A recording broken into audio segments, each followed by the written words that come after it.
कि देखा जाए क्लास 10th का राजस्थान अध्ययन का चैप्टर है फर्स्ट, राजस्थान का इतिहास एवं राजस्थान के इतिहास एवं परिचय का चैप्टर करते हैं। ठीक है। सन 1800 ईस्वी में सर्वप्रथम राजस्थान के लिए राजपूताना शब्द का प्रयोग किसने किया था? जॉर्ज थॉमस ने किया था। किसने? George Thomas. 1949 से पहले राजस्थान का नाम कोई भौगोलिक इकाई नहीं थी, जबकि 1800 ईस्वी में जॉर्ज थॉमस ने इसे राजपूताना कहा था। जबकि 1829 में कर्नल जेम्स टोन ने अपनी पुस्तक में इसे राजस्थान नाम दिया। किसे राजस्थान नाम दिया?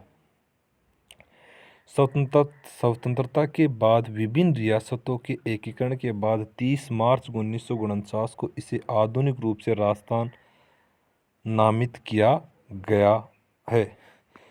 कर्नल जेम्स टोड ने अपनी पुस्तक एंस एंड एंटिक्विटीज ऑफ राजस्थान में राजस्थान या राजस्थान नाम किस वर्ष दिया गया? 1829 में किया गया। 1829 में किया गया। राजस्थान के बारे में कुछ महत्वपूर्ण तथ्य। भौगोलिक आकार। राजस्थान का कुल भारत का सबसे बड़ा राज्य है, जिसका 3,42,239 वर्ग किलोमीटर क्षेत्र फैला हुआ राजस्थान का। जबकि राजपूताना का इतिहास। राजपूताना नाम का अर्थ राजाओं की भूमि कहा जाता है। इसे राजपूताना इसलिए कहा जाता है जो यहाँ के राजपूत साम्राज्यों की समृद्धि को दर्शाता है। संस्कृति और परंपरा। राजस्थान की संस्कृति में लोक नृत्य, संगीत, हस्तशिल्प की विशेषताओं का आकलन किया गया है, जिससे गौरी नृत्य हो गया, कालबेलिया, भवाई जैसे प्रसिद्ध नृत्य हैं। प्राकृतिक सौंदर्य। थार का रेगिस्तान, अरावली पर्वत श्रृंखलाएं, कई ऐतिहासिक किलों जैसे जयपुर का आमेर का, जोधपुर का मेहरानगढ़ का किला और उदयपुर का सिटी पैलेस। जलवायु। राजस्थान में गर्मी में उच्च तापमान तथा सर्दी में ठंड का अनुभव होता है। यहाँ की जलवायु मुख्यतः शुष्क है।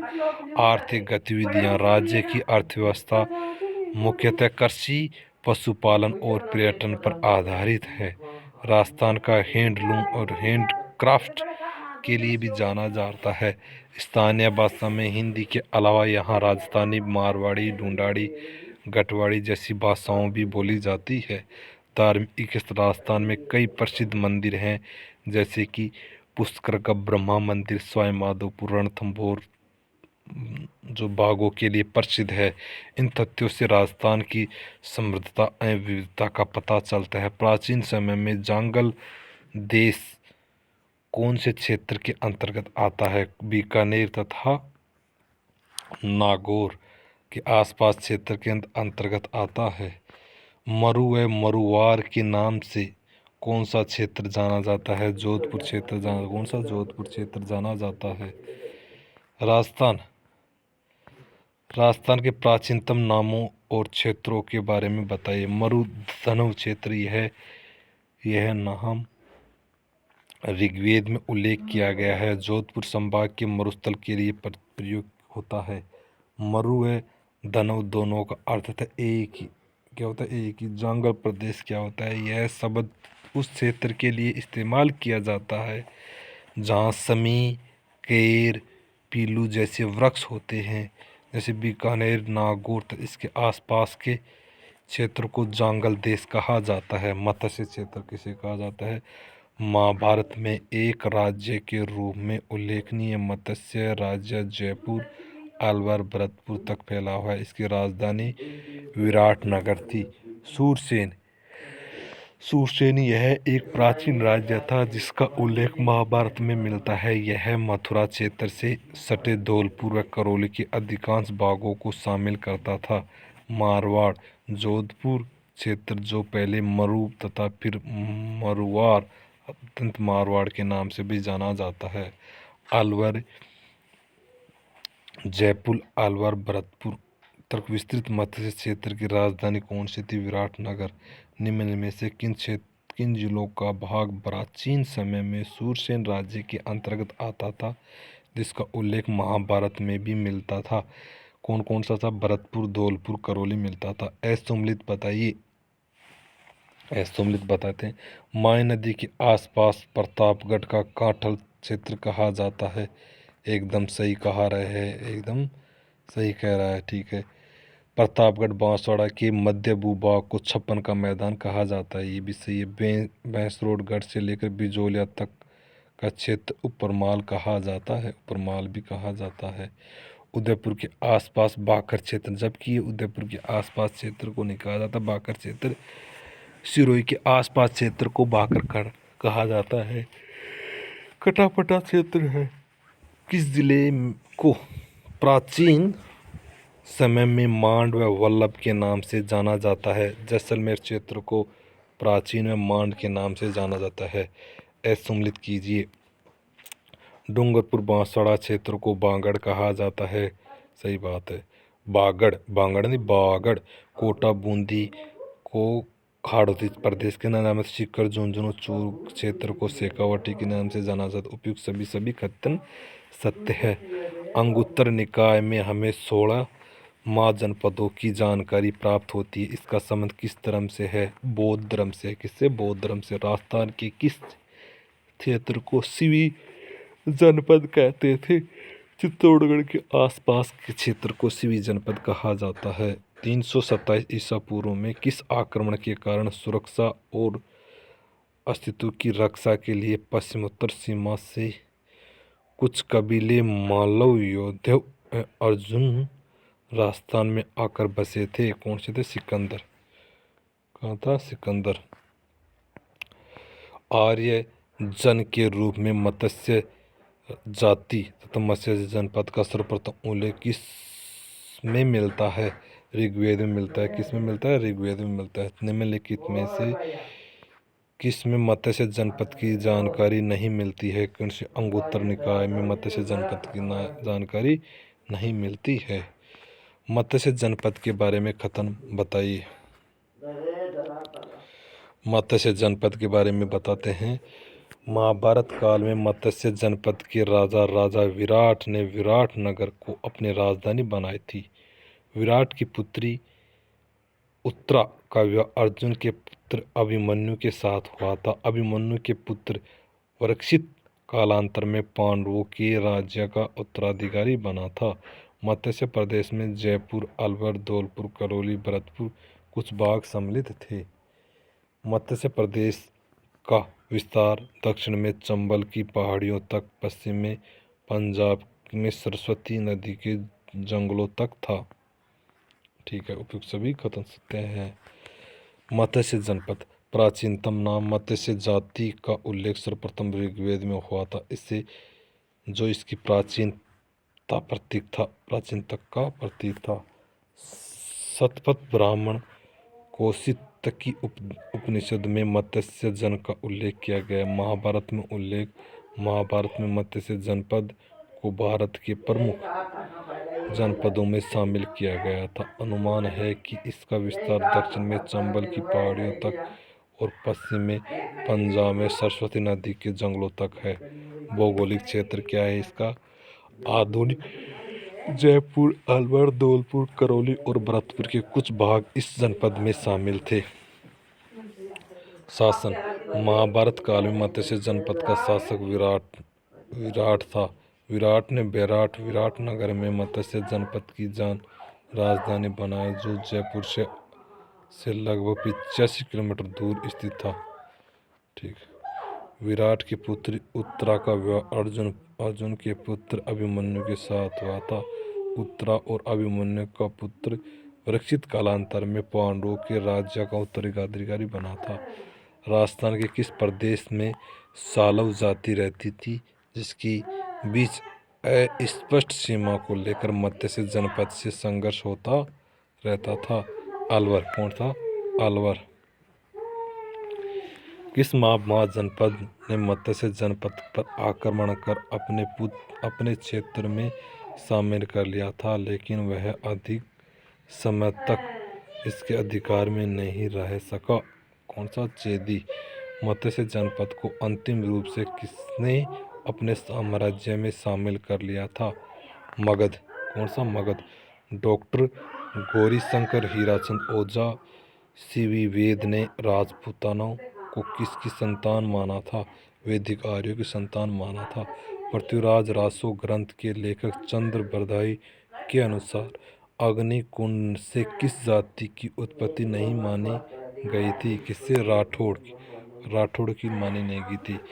किस इतिहासकार ने गुहिल राजपूतों की उत्पत्ति नागर ब्राह्मण से बताई गई है? D R Bhandarkar. किस इतिहासकार ने बिजोलिया शिलालेख में वासुदेव चौहान के उत्तराधिकारी सामंत को वत्स गोत्र ब्राह्मण बताया था? किसने बताया था? डॉक्टर दशरथ शर्मा ने बताया था। किस इतिहासकार ने बिजोलिया शिलालेख में राजपूतों के ब्राह्मण वंशी होने के साक्ष्य बताए गए थे? डी आर भंडारकर ने बताए थे। प्राचीन सभ्यता कौन कौन सी है? इतिहास में 3 कालों में विभक्त किया जाता है, जिनमें से मुख्यतः हैं कौन से हैं? प्राक युग, यह युग सृष्टि के आरंभ से हड़प्पा सभ्यता के पूर्व तक था। आदिकाल, आदि युग कौन सा था? यह युग हड़प्पा सभ्यता के काल से 600 ईसा पूर्व तक रहा। ऐतिहासिक, यह युग 600 ईसा पूर्व से वर्तमान तक जारी रहा। उपयुक्त सभी। इतिहास का काल विभाजन निम्नलिखित 3 प्रमुख कालों में विभक्त किया गया। प्राक युग, आद्य युग और ऐतिहासिक युग। यह युग सृष्टि के आरंभ से हड़प्पा सभ्यता के पूर्व तक फैला हुआ है। इस काल के बारे में कोई लिखित साक्ष्य उपलब्ध नहीं है, क्योंकि मानव लेखन कला से अपरिचित था।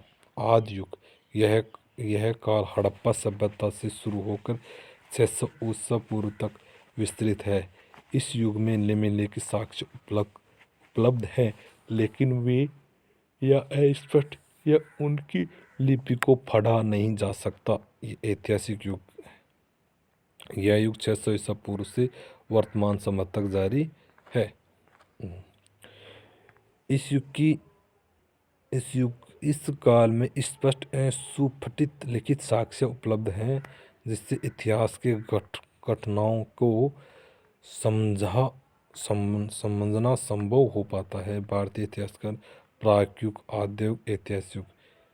प्राक युग हड़प्पा सभ्यता 600 और 600 ईसा पूर्व वर्तमान तक बताया गया है। आगे देखते हैं।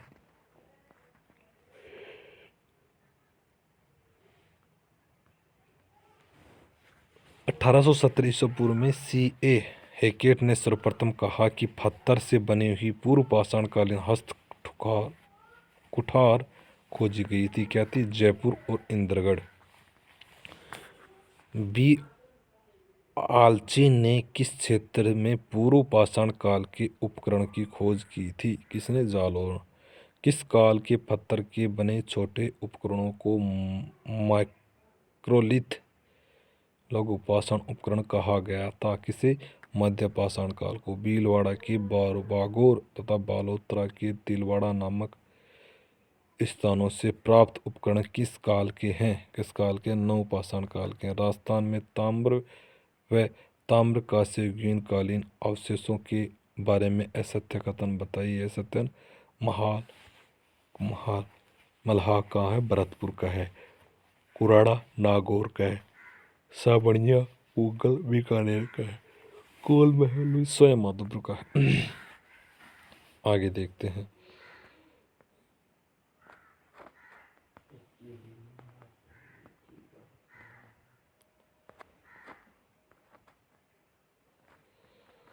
राजस्थान में ताम्र एवं ताम्रकांस्य कालीन अवशेषों के बारे में असत्य कथन बताइए।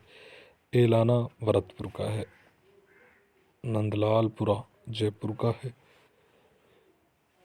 एलाना कहाँ का है? एलाना जालौर का है। जबकि पिंड पाड़लिया चित्तौड़गढ़ का पालड़ दिया। पिंड पालड़ दिया चित्तौड़गढ़ का है। किराडोत छिथवाड़ी जयपुर का है। राजस्थान में ताम्रकांस्य कालीन अवशेषों के बारे में असत्य कथन बताइए। गणेशपुर कहाँ का है? सीकर का है। कालीबंगा हनुमानगढ़ का है। गिलगुंड राजसमंद का है। और अहाड़ जाड़ोर उदयपुर का है। राजस्थान में ताम्र का सीन अवश्य। ऐसा सत्य कथन बताइए। ऐसा थे बूढ़ा पुष्कर अजमेर का है। एलाना जालोर का है। मल्हा भरतपुर का है। उपयुक्त सभी कथन सत्य हैं। निम्नलिखित में से किस सभ्यता का संबंध लोहा युगीन सभ्यता से नहीं है? किससे नहीं है? कोराड़ा नागौर से नहीं है, जबकि जोधपुरा जयपुर से है। नोह भरतपुर से। रेड टोंक से। राजस्थान के किस क्षेत्र से प्राप्त लोहे के अवशेष भारत में लोहे युग के आरंभ होने की सीमा रेखा निर्धारित करने के महत्वपूर्ण स्रोत हैं? कौन से? नोह भरतपुर है, जबकि जोधपुरा जयपुर नहीं है। राजस्थान की सभ्यताओं से लोहे गलाने की भट्टियां तथा अस्त्र शस्त्र उपकरण बनाने के कारखानों के अवशेष मिले हैं? कौन से? सोनारी जोधपुरा है। सोनारी जोधपुरा है। वालाथल से भी 5 लोहे गलाने की भट्टियां मिली है। लोहे की प्रचुरता के कारण किस सभ्यता को प्राचीन राजस्थान की टाटानगर की संज्ञा दी गई है? किसे दी गई है? रेड टोंक को। राजस्थान की सभ्यता से सलेटी रंग के चित्र मर्दभांड संस्कृति के अवशेष मिले हैं? कौन से? 1 और 2 कौन कौन से हैं? विराटनगर जोधपुरा और सोनारी लोहे दो मिले। कालीबंगा सभ्यता के बारे में सत्य कथन बताइए। कालीबंगा सभ्यता के बारे में 1 2 3 4 चारों सही है। यह सभ्यता सरस्वती तथा सरस्वती नदी घाट वर्तमान में घग्गर नदी के क्षेत्र में हड़प्पा सभ्यता से भी प्राचीन विकसित हुई है। यह हनुमानगढ़ जिले में है। पंजाबी भाषा में कालीबंगा का अर्थ था काले रंग की चूड़ियाँ। सर्वप्रथम 1952 में अक्षय कीर्ति व्यास ने इसकी खोज की थी। कालीबंगा सभ्यता के बारे में कथन सत्य बताइए। 1952 में अमरनाथ घोष ने किसकी खोज की? 1961 से 62 में बी लाल तथा बी.के. थापर तथा एम.डी. खरे ने इसका उत्खनन करवाया। उत्खनन में सभ्यता 5 स्तर सामने आए। कालीबंगा की सभ्यता को 2 भागों में बांटा गया, प्राक हड़प्पा और हड़प्पा सभ्यता। कालीबंगा की उत्खनन में 5 स्तर के प्रमाण माने गए। इनमें असत्य कथन बताइए। सत्य कथन बताइए कौन सा है? चौथा है सत्य, जबकि वो सही है। प्रथम 2 स्तर को तो हड़प्पा सभ्यता के से प्राचीन है। तीसरा स्तर सभ्यता हड़प्पा सभ्यता के समकालीन है। चौथा स्तर हड़प्पा सभ्यता के समकालीन है। कालीबंगा सभ्यता के तीसरा, चौथा, 5वां स्तर हड़प्पा सभ्यता के समकालीन थे। किस सभ्यता से प्राप्त कब्रिस्तान से एक बच्चे के कंकाल की खोपड़ी से 6 छिद्र मिले, जिससे मस्तिष्क शोथ बीमारी के इलाज का प्रमाण माना जाता है? कौन से? कालीबंगा सभ्यता के बारे में सत्य कथन बताइए कौन कौन से? यह नगरीय सभ्यता थी। बर्तनों के रंग लाल, जिन पर काली तथा सफ़ेद रंग की रेखाएं खींची मिली हैं। जूते हुए खेत के साग से मिले हैं। उपयुक्त सभी कथन है। निम्न में से किसका संबंध अहाड़ सभ्यता से नहीं रखा गया है? कौन सा है? अमरनाथ घोष का अहाड़ सभ्यता से नहीं रखा गया। किस सभ्यता को धूलकोट तथा आघाटपुर के नाम से भी जाना जाता है? किसको? अहाड़ को जाना था। अक्षय कीर्ति व्यास ने हड़प्पा सभ्यता की खोज कब की थी? 1953 में की थी। किस सभ्यता के लोग मृतकों को गहनों व आभूषणों के साथ दफनाते थे, जो इनकी मृत्यु के बाद भी जीवित जीवन की अवधारणा के समर्थ होने के प्रमाण हैं? कौन से? आड़ सभ्यता के बारे में सत्य कथन बताइए। आड़ सभ्यता के बारे में सत्य कथन बताइए।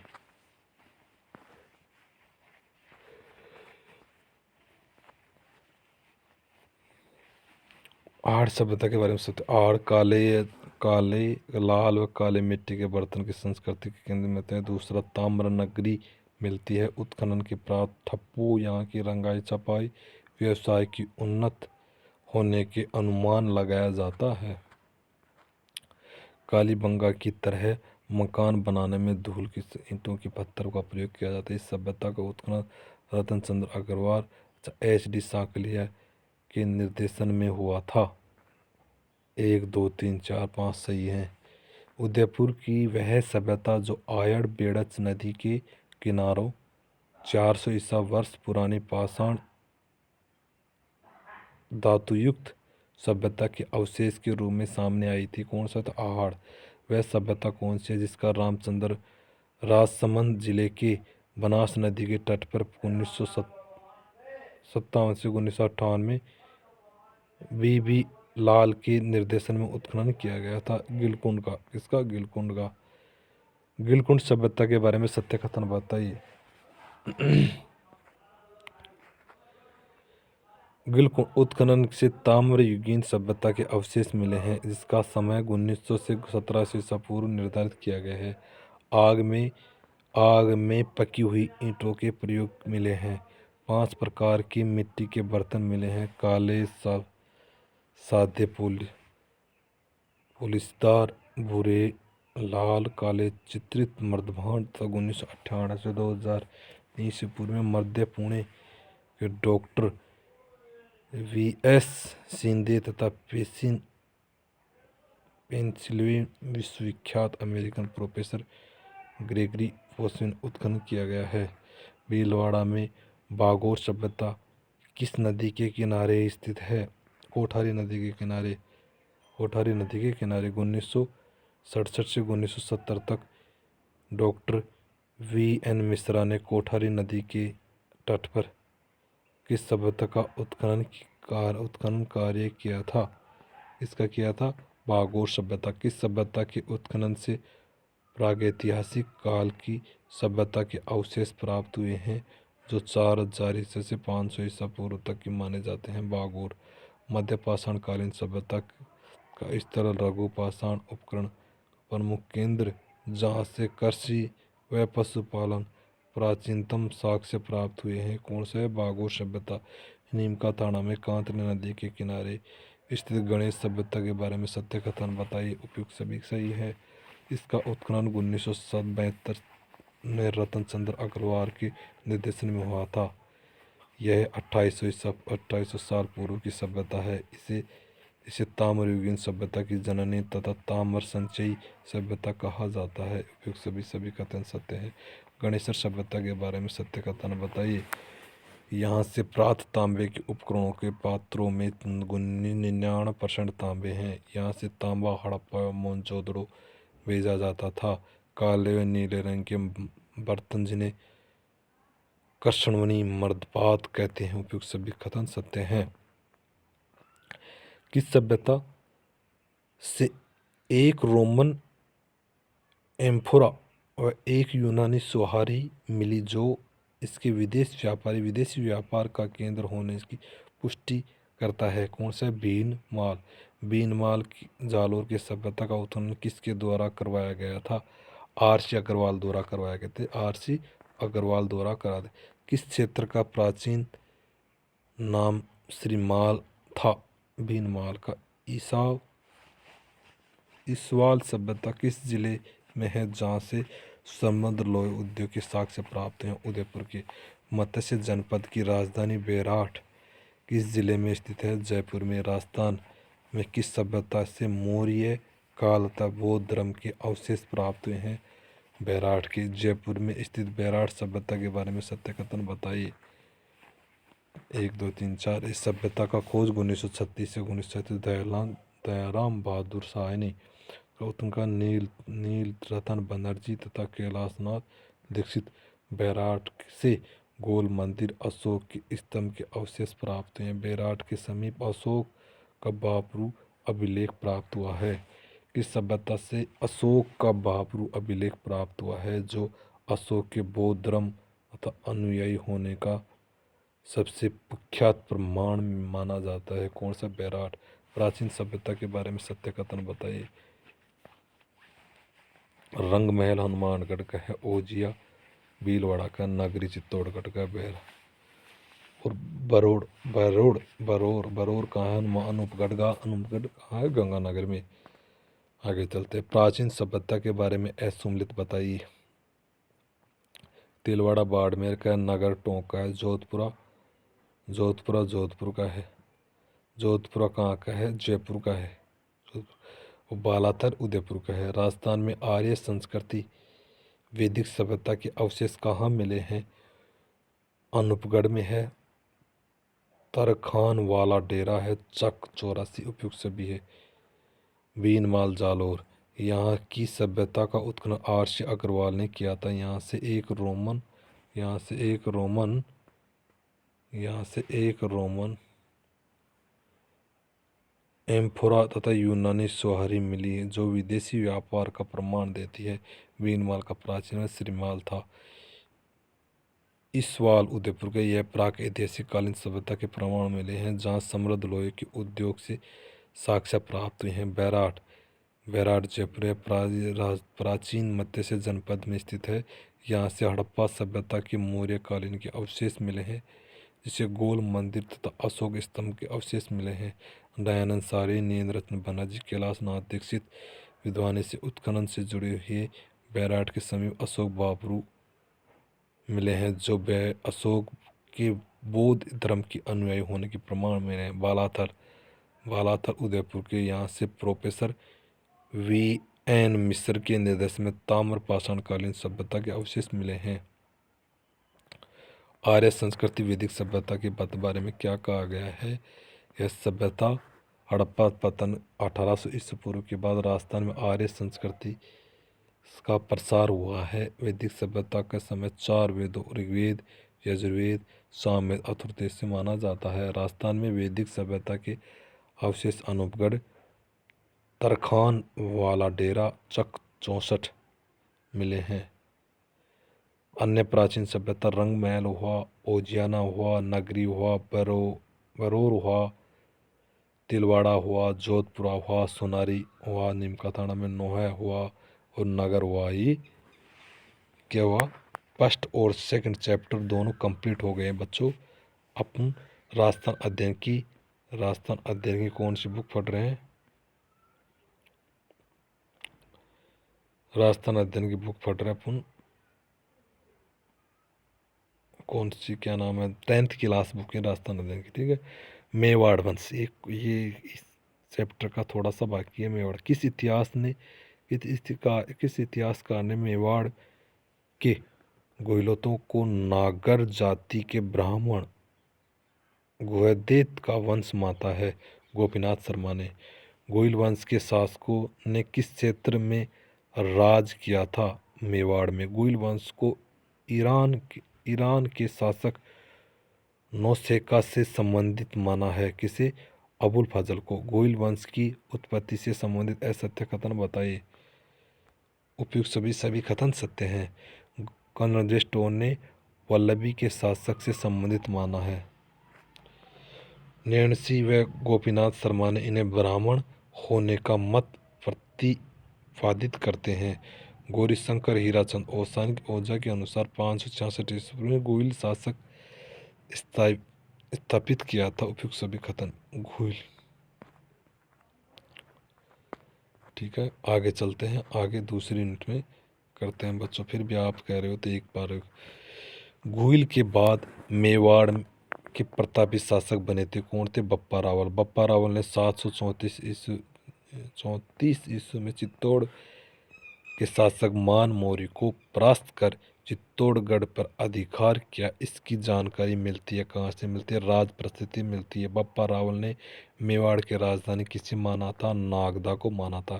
कैलाशपुरी में एक लिंग जी लकुशली मंदिर का निर्माण किस शासक ने करवाया था? बप्पा रावल ने। गौरीशंकर हीराचंद ओझा के अनुसार बप्पा रावल का वास्तविक नाम था काल भोज। वाचघोष क्या है? वाचघोष बुद्धि चरित द्वारा लिखित पुस्तक है। किस इतिहासकार के अनुसार बप्पा किसी राजा का नाम नहीं अपितु खिताब था? क्या था? श्यामल दास। बप्पा रावल की तुलना चार्ल्स मार्टल, फ्रांसीसी सेनापति जिसने यूरोप में सर्वप्रथम मुसलमानों को परास्त किया था, ये कहते हैं। किससे कहते हैं? क्या कहते हैं?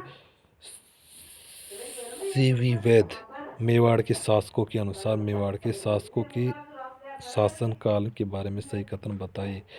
जैत सिंह, तेज सिंह, रतन सिंह। चेतर सिंह व इल्तुतमिश के बीच भूताला का युद्ध कब हुआ था? 1227 ईस्वी में। भूताला के युद्ध की जानकारी जय सिंह किशोरी किस ग्रंथ से मिलती है? हमीर मद मर्दन से मिलती है। गौरी संघ हीराचंद ओझा ने किस मेवाड़ शासक दिल्ली के गुलाम वंशों की सुल्तानों के समय का प्रतापी शासक माना, जिसकी वीरता की प्रशंसा उसके विरोधियों ने भी की थी? कौन से थे? चेतर सिंह। हमीर मदमर्दन की से में इल्तुतमिश को कहाँ कहा गया था? क्या कहा था? हमीर। रावल शाका का अंतिम मेवाड़ शासक था? कौन था? रतन सिंह। चेतर सिंह। चेतर सिंह का मेवाड़ शासक के रूप में शासनकाल था? कौन था? 1213 से 1253 ईस्वी पूर्व में बताया गया है। चेतर सिंह 1213 से 53 में, तेज सिंह 1253 से 73, समर सिंह 1273 से 1302 में, रतन सिंह 1302 से 1303 में। चित्तौड़गढ़ का प्रथम शाखा कब हुआ था? 1303 ईस्वी में हुआ था। कब हुआ था? 1303 में ईस्वी में हुआ था। बच्चों एक चैप्टर कंप्लीट हो गया है, एक पार्ट कंप्लीट हो गया। आगे के पार्ट कम से कम बच्चों 8 से 10 उसमें करेंगे। ठीक है बच्चों।